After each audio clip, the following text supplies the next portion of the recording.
Hi friends, एक बार फिर से स्वागत है आपका आपके अपने YouTube channel unique academic institute में। और मैं राहुल चौधरी आज आपके लिए लेकर आया हूँ एक बहुत ही खूबसूरत सी पोएट्री जो उसको लिखा है पटेल साहब ने। गिवन पटेल की ये पोएट्री है जिसका टाइटल है ऑन किलिंग अ ट्री।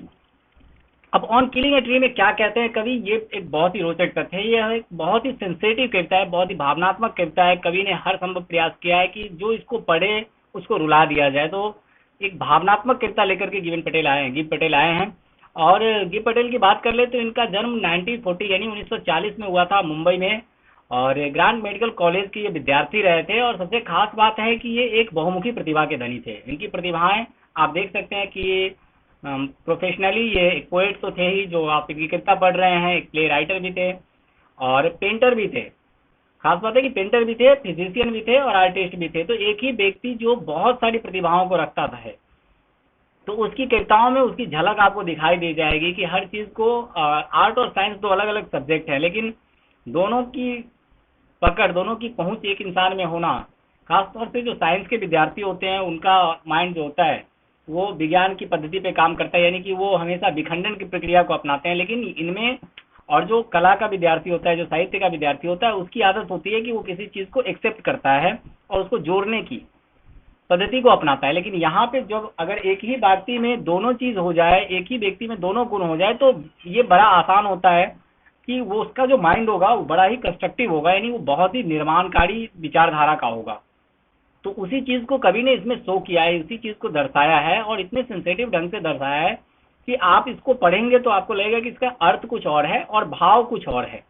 यानी कि अगर आप हिंदी अनुवाद करते हैं तो आप उसके अर्थ से वंचित रह जाते हैं और जब उसके भाव से वंचित रह जाते हैं, और जब भाव पर जाते हैं तो अर्थ कुछ अलग दिखाई देता है। तो कवि ने बहुत ही खूबसूरती से इसको लिखा है और निश्चित रूप से ये हमारे लिए बेनिफिशियल हो सकता है। नॉट सिर्फ इतना के लिए नहीं कि हमको सिर्फ इसकी परीक्षा में लिखना है, और ये क्लास 9 की पोएट्री है, सीबीएसई बोर्ड की पोएट्री है, इसलिए भी ये बहुत इंपॉर्टेंट है क्योंकि यहाँ हमको बहुत कुछ सीखने को मिल सकता है।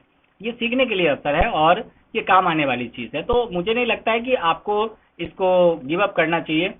आपको ये पूरा वीडियो देखना चाहिए ताकि आपका जो क्लियर हो जाए, जो भी कंफ्यूजन हो इस पोएम से लेकर के वो आपका क्लियर हो जाए। और पोएट्री सेक्शन में अब बहुत कुछ ज़्यादा बचा नहीं है आप लोगों के लिए, क्लास 9 के लिए। एक और पोएट्री आपकी बची हुई है जो भी 1 से 2 दिन में आपके पास पहुंच जाएगी, संभवतः नेक्स्ट वीडियो में आपको मिल जाएगा। तो आज देखते हैं, बहुत बड़ी कविता नहीं है, छोटी सी कविता है, लेकिन फिर भी इस कविता को देखते हैं कि कवि ने क्या लिखा है, इसमें अपने इमोशंस को किस प्रकार से रखा है कवि ने। तो आइए शुरू करते हैं आज की ये कविता। पहले हम लोग इसका लाइन बाय लाइन हिंदी अनुवाद करेंगे और फिर इसके भाव को समझने का प्रयास करेंगे। साथ ही साथ जो डिफिकल्ट वर्ड्स होंगे उसकी मीनिंग भी हम आपको बताएंगे। तो आइए शुरू करते हैं आज की कविता। अब कवि कहते क्या है, देखिए, it takes much time to kill a tree, it takes much time to kill a tree, it takes much time to kill a tree. पहली लाइन से ही समझिए कि not a simple jab of the knife will do it. It has grown slowly, consuming the earth, rising out of it, feeding upon its crust, absorbing years of sunlight, air, water, and out of its leopard hide, sprouting leaves. तो कवि का कहना है कि एक वृक्ष को मारने में काफी समय लगता है। चाकू की एक चुभन से, यानी एक प्रहार जो आप चाकू से करते हैं, उससे आपका काम नहीं चलेगा।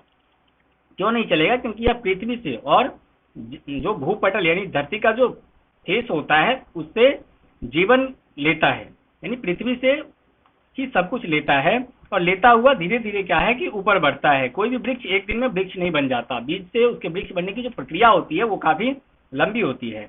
इसमें सूर्य की रोशनी, हवा, पानी वर्षों तक अपने अंदर जमा करता है, लेता है और फिर धीरे धीरे करके बढ़ता है। और इसकी कोडियों जैसी छाल के पत्ते निकलते हैं और फिर धीरे धीरे सारे पोषण जो वो पृथ्वी से प्राप्त करता है, वायुमंडल से प्राप्त करता है, उसके बाद धीरे धीरे करके एक दिन 2 दिन नहीं, सालों साल जब यह प्रक्रिया चलती है तब जाकर के एक वृक्ष तैयार होता है। अब इसको आप दूसरे अर्थ में इसके भाव की तरफ भी आप चल सकते हैं कि जब हम भी बनते हैं, हम में से कोई आदमी जब बड़ा आदमी बनता है, तो हमने बहुत सारे ऐसे नाम देखे हैं, डॉक्टर एपीजे अब्दुल कलाम है, डॉक्टर राजेंद्र प्रसाद है, तो ये वो एग्जाम्पल है, स्वामी विवेकानंद है। तो वो वहां से आप उदाहरण ले सकते हैं कि इन लोगों ने बनने के लिए कितना संघर्ष किया। आपने कलाम साहब के बारे में पढ़ा होगा, क्या कंडीशन थी उनकी, इकोनॉमिकल कंडीशन बहुत पुअर थी, पढ़ाई करने के लिए उनके पास साधन नहीं था, भरपेट भोजन तक नहीं मिलता था, लेकिन फिर भी वो संघर्ष करते रहे।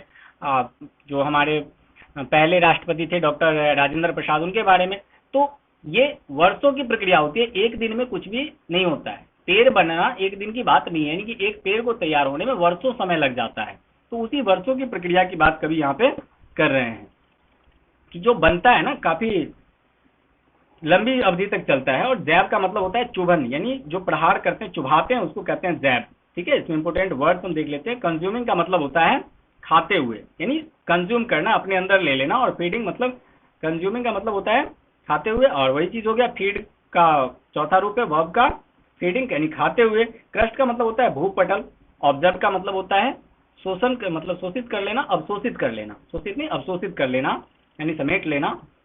लिप्रोसाइड का मतलब होता है जो उसकी कठोर खाल होती है, कोडियो जैसी खाल होती है वो।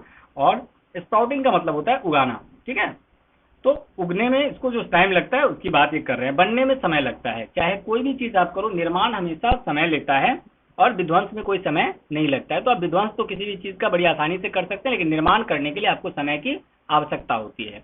और जितना बड़ा निर्माण होगा, जितना ऊंचाई तक आप उसको ले जाना चाहेंगे, उतना ही ज्यादा वो समय लेने वाला होगा, उतनी स्थिरता की आवश्यकता आपको वहां पे होगी। अब देखते हैं हम नेक्स्ट स्टेंजा क्या है। अब कभी कहते हैं so hack and stop but this alone won't do it, not so such pain will do it, the bleeding bark will heal and from close to the ground will rise curled green wings, miniature bots which is unchecked will expand again to former size। अब इसलिए क्या कहते हैं, इसलिए कैसे मारना चाहिए पेड़ को, यानी खत्म कैसे करना चाहिए, किसी के अस्तित्व को कैसे मिटाना चाहिए, इसकी बात करते हैं। इसलिए इसको क्या करो, काटो, चीरो, परंतु इसी से काम नहीं चलेगा, काफी दर्द से काम नहीं चलेगा, यानी इससे काम नहीं चलेगा। अगर आप सीधे उसको काट देते हो, चीर देते हो, तो भी पेड़ जो है वो खत्म नहीं हो जाएगा। आप काट दोगे वो फिर उसमें से निकल जाएगा, यानी जिसने अस्तित्व बना लिया उसको मिटाना इतना आसान नहीं होगा। खून निकलती है, छाल ठीक हो जाएगी। अब आप उसके छाल को छील देते हैं, आपने भी कई बार ऐसा किया होगा, किसी पेड़ की छाल निकाल लेते हैं, कुछ दिनों तक वो वहां पे दाग रहता है, फिर धीरे धीरे उसमें एक नए छाल आने लगते हैं। और फिर क्या होता है कि वो आप छीलोगे, कुछ खून निकलेगा, यानी तरल पदार्थ निकलता है उसमें से, जिसको ब्लड कह करके इन्होंने संबोधित किया है, खून कहा है। तो वो निकलेगा और फिर ठीक हो जाएगा।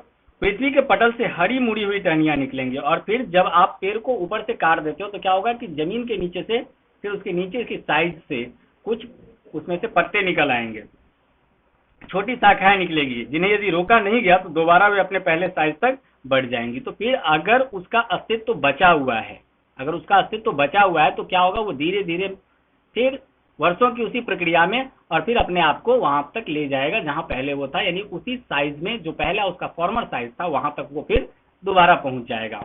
यानी यह आसान नहीं है कि आप किसी के अस्तित्व को मिटा दें, वो भी एक झटके में। अगर आपने अपना अस्तित्व बना लिया, आपने अपनी पहचान बना ली है, आपका अपना एक रिपोर्टेशन है, तो उसको आप खत्म नहीं कर सकते। उसमें कोई अगर चाहे कि उसको एक झटके में खत्म कर दे तो ये संभव नहीं है। अगर उसका अवशेष भी रह जाता है तो वो धीरे धीरे फिर से अपने पुराने व्यक्तित्व को प्राप्त कर लेता है, जैसा कि पेड़ करता है। ठीक है, तो यहाँ पर हैक ऑफ चॉप को देखने का मतलब होता है, हैक ऑफ चॉप का मतलब है काटो, और ब्लीडिंग बार्क का मतलब होता है खून का निकलना, यानी जो उसमें से तरल पदार्थ निकलता है, द्रव्य निकलता है। और हील का मतलब होता है ठीक हो जाना। और क्रल का मतलब होता है मुड़े हुए। ट्विंग्स का मतलब होता है यानी शाखाएं, यानी ब्रांचेज जिसको आप कहते हैं। और मिनिएचर का मतलब होता है छोटा या स्मॉल। बाउस का मतलब होता है शाखाएं। और एक्सपेंड का मतलब होता है विकसित होना, ग्रो करना। ठीक है, तो ये दो स्टेंजा हमने देखा, जिसमें पहले में तो कभी कह रहे हैं क्या कि आप जो एक चाकू का प्रहार करके चाहोगे कि हम पेड़ को खत्म कर दें तो वो संभव नहीं है, क्योंकि उसने ग्रो करने में काफी टाइम लिया है। और इतना टाइम लिया है कि वो वर्षों की प्रक्रिया में पर्यावरण से उसने सारे खनिज लवण अवशोषित किए हैं, तब जाकर के वो बना है। इसलिए आप उसको चाहो तो काट दो, चीर दो, लेकिन अगर उसकी जड़ें, उसका अस्तित्व तो बचा हुआ है, तो फिर से अपने पुराने साइज में आ जाएगा, पुरानी जगह पर पहुंच जाएगा। तो जिसने अपना अस्तित्व बनाया उसको इतनी आसानी से खत्म नहीं किया जा सकता है। अब इसके बाद देखते हैं कवि क्या कहते हैं। No, the root is to be pulled out of the anchoring earth, it is to be rope tied and pulled out, snapped out, pulled out entirely out from the earth cave। अब कभी कहते हैं कि नहीं, अगर तुम उसको खत्म करना चाहते हो तो जड़ से उखाड़ो, और जड़ से उखाड़ो मतलब जो उसको आश्रय प्रदान करे, जो उसको खनिज लवण, जो उसको पोषक तत्व प्रदान कर रहे हैं, उससे यानी पृथ्वी से खींचना होगा, इसे रस्से से बांधना होगा और गुफा रूपी भूमि में से एकदम से खींचना होगा, झटके से पूर्ण रूप से खींचना होगा। यानी कि अगर आप उसको खत्म करना चाहते हो तो केव मतलब होता है गुफा, तो धरती के अंदर उसने अपने लिए एक स्पेस बना लिया, जिससे उसने क्या किया है कि पकड़ रखा है। यानी कि जब आपने अपना अस्तित्व बनाया तो क्या होता है कि बहुत सारे लोग आपसे जुड़े होते हैं, जो आपसे प्रभावित होते हैं और जुड़े होते हैं। तो आप अगर अस्तित्व को, किसी के अस्तित्व को खत्म करना है तो क्या करना होगा कि वो जड़ें जहां पकड़ी हुई है, मिट्टी को जैसे जकड़ी हुई है, यानी जिन लोगों पर प्रभाव है, तो सारे प्रभाव को खत्म कर देना होगा, उसको झटके के साथ निकाल करके बाहर कर देना होगा। उसका अंश मात्र भी वहां पे नहीं रहना चाहिए, क्योंकि अगर रह गया तो क्या होगा, वो फिर से विकसित होना शुरू हो जाएगा। तो किसी के अस्तित्व को समाप्त करने के लिए उसका मूल समूल विनिष्ट होना, यानी पूरी तरह से उसका, उसके आश्रयदाताओं से अलग हो जाना बहुत जरूरी होता है। अगर हम उसको उसके आश्रयदाताओं से अलग कर देते हैं, निकाल करके बाहर कर देते हैं, तो डेफिनेटली ये संभव है कि उसका अस्तित्व जो है वो समाप्त हो जाए, लेकिन ये आसान नहीं होता है। तो वही चीज कवि कह रहे हैं कि अगर तुमको चाहते हो कि पेड़ को पूरी तरह से खत्म कर दे, तो तुमको क्या करना होगा, उसको रस्से बांध करके खींचो, बाहर निकाल लो, और जितनी पकड़ उसने बनाकर रखी है भूमि से, वो सारी पकड़ उसकी छूट जानी चाहिए। उसका जो आश्रय है, आश्रय का मतलब होता है जो आपको भोजन पानी प्रदान करता है, जो आपको छत प्रदान करता है। आश्रय का मतलब होता है छप्पर, वैसे तो जो आपको छत प्रदान करता है, भोजन पानी प्रदान करता है, जिस पर आप टिके हुए हैं, तो उससे आपको पूरी तरह अलग कर दीजिए। तो वृक्ष को पकड़ करके रखा है अर्थ ने, तो उससे आपको अलग कर देना होगा। अब एंकरिंग अर्थ का मतलब होता है आश्रय देने वाली भूमि, ठीक है।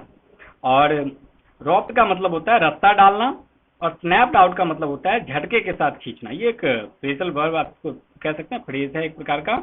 इंटायरली का मतलब होता है पूर्ण रूप से, और अर्थ के मतलब होता है जमीन में बने हुए गड्ढे, ठीक है। तो ये इसके बाद आगे देखते हैं कि कवि और क्या कह रहे हैं। And the strength of the tree exposed, अब क्या होगा, and the strength of the tree exposed, और वृक्ष की ताकत जो है अब आपको दिखाई दे देगी। The source white and red, the most sensitive hidden for years inside the earth. अब क्या कह रहे हैं कि वृक्ष की ताकत आपको दिख जाती है। जो सफेद और गीला स्रोत है यह नाजुक है और बरसों से पृथ्वी के अंदर छिपा हुआ है। वो सारी चीजें अब आपको, वृक्ष की ताकत क्या है वो आपको दिखाई अब यहाँ पे देगी। जैसे ही आप उसको खींचते हो तो आप ये महसूस करोगे कि उसकी जड़ों ने जो पकड़ रखा है मिट्टी को, उसका जो जुड़ाव है जमीन से, यानी वास्तविकता से जो उसका जुड़ाव है, उसने उसको पकड़ रखा है। और वह जब आप खींचोगे तो आपको एहसास हो जाएगा कि ये इसकी ताकत है। वही चीज होता है कि जो हम जुड़ाव जो हमारा होता है अपनों से, या अपने रिलेटिव से, अपने वेल विशर से, अपने शुभचिंतकों से, वही हमारी वास्तविक ताकत होती है। तो जब भी हमको कोई खत्म करना चाहेगा, हमारा अस्तित्व मिटाना चाहेगा, तो सबसे पहले उसको क्या करना होगा कि उन जड़ों को काटना पड़ेगा जिसने हमको संभाल रखा है, जिसने हमको आश्रय दे रखा है। तो यही बात कभी यहाँ पे कहना चाहते हैं। एक्सपोज का मतलब होता है दिख जाना। आप बहुत बार सुनते होंगे कि फलाना आदमी एक्सपोज हो गया, यानी उसका वास्तविक चेहरा सामने आ जाना, दिख जाना। सोर्स का मतलब होता है स्रोत, जिसके माध्यम से हम कोई चीज लेते हैं। सेंसेटिव का मतलब होता है संवेदनशील। संवेदनशील का मतलब होता है कि जो कोई चीज, जैसे पेट्रोल संवेदनशील है, तो वो जैसे ही अग्नि के संपर्क में आता है या जलने वाली चीज के संपर्क में आता है तो वो क्या करता है, जलने लगता है, तो यानी प्रतिक्रिया देने योग्य। सेंसिटिव का मतलब वास्तविक होता है कि किसी चीज के संपर्क में आने से वो प्रतिक्रिया दे दे, ठीक है। और हिडन का मतलब होता है छिपा हुआ। तो अब देखते हैं आगे, जो हमारा लास्ट स्टेंजा है उसकी तरफ आते हैं। Then the matter of scorching and soaking in sun and air, browning, hardening, twisting, weathering, and then it is done. कहते हैं फिर वृक्ष के सूर्य की रोशनी और हवा में झुलसने और मरने की बाद, सूखने तक, बूढ़ा होने तक, सख्त होने, मुरने और सूखने की बात, और फिर यह मर जाता है। तो जब भी आप, अस्तित्व खत्म कब होता है, जब वह अपने आश्रयदाताओं से दूर हो जाएगा। जब आप उसको जड़ के साथ बाहर निकाल दोगे, जब उसके जड़ का संपर्क पृथ्वी से छूट जाएगा, तो जो सूर्य पहले उसके लिए क्या काम करता था, उसको भोजन बनाने में उसकी मदद कर रहा था, वही सूर्य उसको क्या करता है, झुलसा देता है, सुखा देता है। ठीक है, और फिर वह धीरे धीरे सूख करके और मर जाएगा। तो कुल मिलाकर के कभी यहाँ पे ये कहना चाहते हैं कि जब तक व्यक्ति अपने वजूद से जुड़ा हुआ है, अपने अस्तित्व से जुड़ा हुआ है, तब तक उसको खत्म नहीं किया जा सकता है। जिस दिन उसका अस्तित्व उससे दूर हो गया, यानी कि जिस दिन उसका जुड़ाव खत्म हो गया अपने आश्रयदाताओं से, यानी अब जिन लोगों की वजह से हमारा आपका भी क्या होता है कि जैसे मान लीजिए आप बच्चे हैं, तो आपका क्या है, आपकी पहचान क्या है, आपकी ताकत क्या है, आपके पेरेंट्स हैं। तो जब तक आप अपने पेरेंट्स से जुड़े हुए हैं, तब तक आपको खत्म करना, यानी आपके वजूद को खत्म करना पॉसिबल नहीं है। आपकी पहचान को खत्म नहीं किया जा सकता है। लेकिन वही आपका जो सोर्स है, उसको अगर आपके पेरेंट्स से आपको अलग कर दिया जाए, तो फिर आप सोर्सलेस हो जाते हैं। और फिर क्या होता है कि आपका जो अस्तित्व है, जो आपकी पहचान है, वो धीरे धीरे खत्म होने लगती है और फिर आप बिना पहचान के हो जाते हैं। तो कभी कुल मिलाकर के कहते हैं कि उस ताकत का एहसास करा रहे हैं जो आश्रयदाताओं के द्वारा प्रोवाइड कराई जाती है आपको या हमको। हर आदमी किसी न किसी पर आश्रित होता है, चाहे वो नौकरी की बात करनी हो तो जो लोग नौकरी करते हैं वो अपने मालिक पे आश्रित होते हैं, हम लोग अपने माता पिता पे आश्रित होते हैं, और भी बहुत सारी चीजें जो लोग बिजनेस करते हैं वो अपने ग्राहकों पे आश्रित होते हैं। तो वो हमारे सोर्सेज हैं जिसकी बदौलत हम टिके होते हैं। अब वही चीज अगर खत्म हो जाए तो फिर हमारा मरना, यानी हमारा समाप्त होना, हमारा विनिष्ट होना लगभग तय हो जाता है। तो इसी प्रकार से जिस व्यक्ति ने अपनी पहचान, अपनी अस्तित्व बना ली है, उसको इतनी आसानी से मिटाया नहीं जा सकता, उसको इतनी आसानी से खत्म नहीं किया जा सकता है तब तक जब तक कि उसके अस्तित्व से जुड़े हुए जो लोग हैं, यानी कि जहाँ पे से उसका सोर्स है, जहाँ से वो खनिज लवण प्राप्त कर रहा है, यानी जहाँ से वो आगे बढ़ रहा है, उस चीज को खत्म न कर दिया जाए। और फिर अगर उसको खत्म कर दिया जाए तो फिर ये ज्यादा मुश्किल नहीं होता है और आसानी से उसको ऑब्जर्व किया जा सकता है, खत्म किया जा सकता है। लेकिन ये थोड़ा सा मुश्किल होता है। और हमारे लिए इसमें क्या मैसेज है, तो हमारे लिए ये मैसेज है कि हमें अपनी जड़ों को नहीं छोड़ना चाहिए, यानी अपने आश्रयदाताओं से दूर नहीं होना चाहिए, हमेशा अपने आश्रयदाताओं से जुड़ करके रहना चाहिए। अगर हम अपने आश्रयदाताओं से जुड़े हुए हैं तो ये फिर पॉसिबल है कि हमारा विनिष्ट करना किसी के लिए संभव नहीं है। जिस प्रकार से चाकू के एक प्रहार से पेड़ को खत्म नहीं किया जा सकता है, उसी प्रकार से ये भी पॉसिबल नहीं है कि जब तक हम अपनों से जुड़े हुए हैं, अपने पेरेंट्स से जुड़े हुए हैं, तब तक हमारा कोई अनिष्ट कर सके या हमारा अस्तित्व जो है वो खत्म कर सके। तो इसलिए कवि का मेन मकसद जो यहाँ पर है, हमने पहले भी कहा था कि इसका हिंदी अनुवाद जब आप पढ़े होंगे तो आपको लगा होगा कि कवि हमको बता रहे हैं पेड़ को कैसे मारना है, लेकिन वास्तव में इसका ये मतलब नहीं होता है। पेड़ को मारने से कवि का क्या संबंध है और कवि क्यों आपको बताएगा कि पेड़ को कैसे मारना है। कवि हमें एहसास करा रहे हैं उन सोर्सेज के बारे में जिस पर हमारा वजूद, हमारा अस्तित्व टिका हुआ होता है। तो हम अपने अस्तित्व को ना छोड़ें, अपनी जड़ों को पकड़ करके रखें, जैसे पेड़ पकड़ करके रखते हैं। और कभी कभी हम आप देखते भी हैं कि क्या होता है कि कुछ लोग पेड़ की ऊपरी टहनी को काट देते हैं, तो उसमें क्या होता है कि एक नई टहनी आकर के जुड़ जाती है। तो इस चीज को कभी यहाँ पे रिप्रेजेंट कर रहे हैं कि हमें अपने अस्तित्व में बने रहना चाहिए, अपने अस्तित्व को छोड़ना नहीं चाहिए। आशा करता हूं बच्चों कि आपका जो ये टॉपिक है ये पूरी तरह से आपके समझ में आ गया होगा और इस पोयम से आपने बहुत कुछ सीखा भी होगा कि हमें अपने पेरेंट्स से जुड़ के रहना चाहिए, अपने आश्रयदाताओं से हमेशा जुड़ के रहना चाहिए, उनका हाथ नहीं छोड़ना चाहिए। तो जब आप ये सीख लेते हैं तो हमें ऐसा लगता है कि आपने ये पोयम कंप्लीट कर ली है और ये आपके लिए फ्यूचर में बहुत बेनिफिशियल होने वाला है। सिर्फ परीक्षा के दृष्टिकोण से ही नहीं बल्कि जीवन के दृष्टिकोण से भी ये बहुत अहम पोयम, इसको आप कह सकते हैं, बहुत इंपॉर्टेंट कह सकते हैं। तो अगर आपको ऐसा लगा कि ये बेनिफिशियल है और आपकी समझ में आ गया है, तो मैं आशा करूंगा कि आप इसको लाइक करेंगे और शेयर भी करेंगे। हम मिलेंगे फिर एक नए वीडियो में, तब तक के लिए गुड बाय।